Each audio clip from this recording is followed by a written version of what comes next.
Assalamualaikum warahmatullahi wabarakatuh. Perkenalkan, nama saya Muhammad Rizal dari kelas A, nomor absensi 12. Ya, saya akan menjelaskan tentang kegiatan perlindungan hutan dari hama tanaman hutan. 1. Sistem silvikultur. Pengendalian secara silvikultur adalah usaha menciptakan tegakan hutan dan lingkungannya yang tidak disukai hama. Usaha tersebut dapat dilakukan dengan jalan A. Mengatur komposisi tegakan hutan campuran.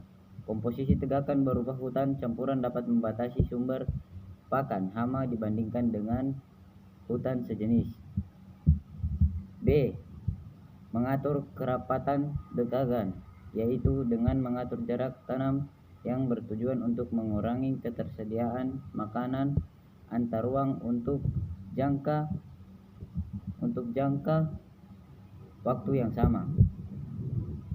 C. Mengatur kesehatan pohon. Pohon yang sehat akan lebih mampu menahan serangan berbagai jenis spesies serangga hama. D. Mengatur umur tegakan. Prinsipnya menciptakan kondisi yang tidak sesuai bagi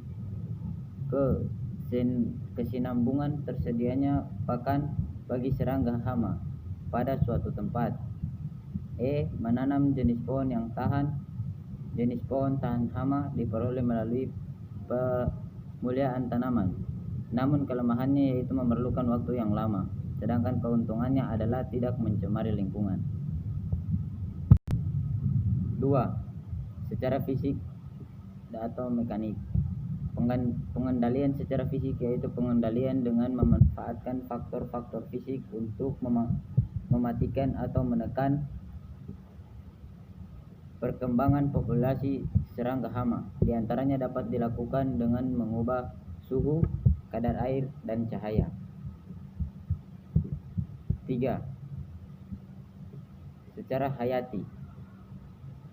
Pengendalian hayati ialah pengaturan kepadatan populasi organisme oleh musuh-musuh alaminya hingga tingkat kepadatan rata-rata organisme tersebut lebih rendah dibandingkan dengan yang tidak diatur oleh musuh alamnya. 4. Menggunakan peraturan perundangan. 5. Pengendalian secara genetik. Pengendalian secara genetik yang sudah cukup banyak digunakan adalah menggunakan jantan mandul. Pengendalian ini dilakukan dengan cara membiarkan serangga hama, kemudian yang jantan dibuat mandul dan dilepaskan dalam jumlah besar agar bercampur dan bersaing dengan serangga jantan. Populasi di alam bebas untuk mencari pasangan. Dengan demikian akan mengurangi potensi reproduksi populasi serangga tersebut. Ada beberapa persyaratan yang harus dipenuhi agar program eradikasi menggunakan jantan mandul dapat berhasil baik, yaitu A. Serangga yang akan dieradikasi harus dapat dikembangbiakan secara massal di dalam laboratorium. B. Harus ada uji terlebih dahulu bahwa jantan mandul yang dilepaskan tidak merugikan kepentingan manusia. C.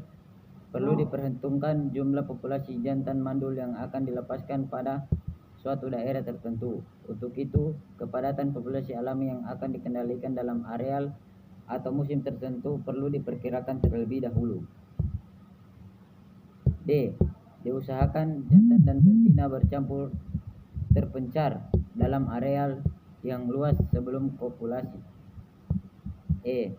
Jantan yang mandul tetap tinggi vigonya dan mampu bersaing dengan jantan normal di alam. F. Betina hanya berpopulasi satu kali selama hidupnya. G. Populasi yang dikendalikan terisolasi secara ilmiah. 6. Pengendalian kimiawi dengan insektisida. Cara penggunaan insektisida dapat dilakukan dengan jalan sebagai berikut. A. Pencelupan atau dipping. B. Penyemprotan atau spraying. C. Pengabutan atau fogging. D. Pengasapan atau fumigation. E. Pengembusan atau dusting. P. Pengumpanan atau baiting. 7. Pengelolaan hama terhadap Pengelolaan hama terpadu atau PHT.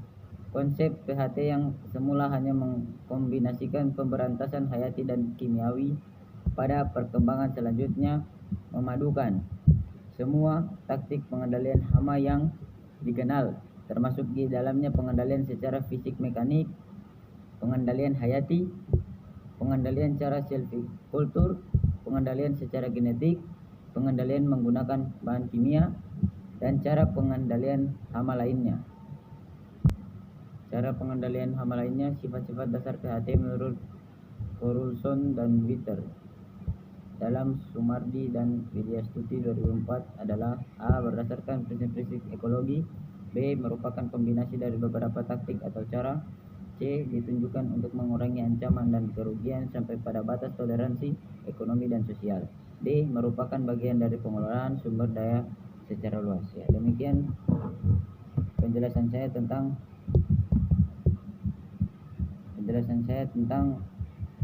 kegiatan perlindungan hutan dari hama tanaman hutan. Jadi kurangnya dan saya mohon maaf. Wabillahi taufiq wal hidayah. Wassalamualaikum warahmatullahi wabarakatuh.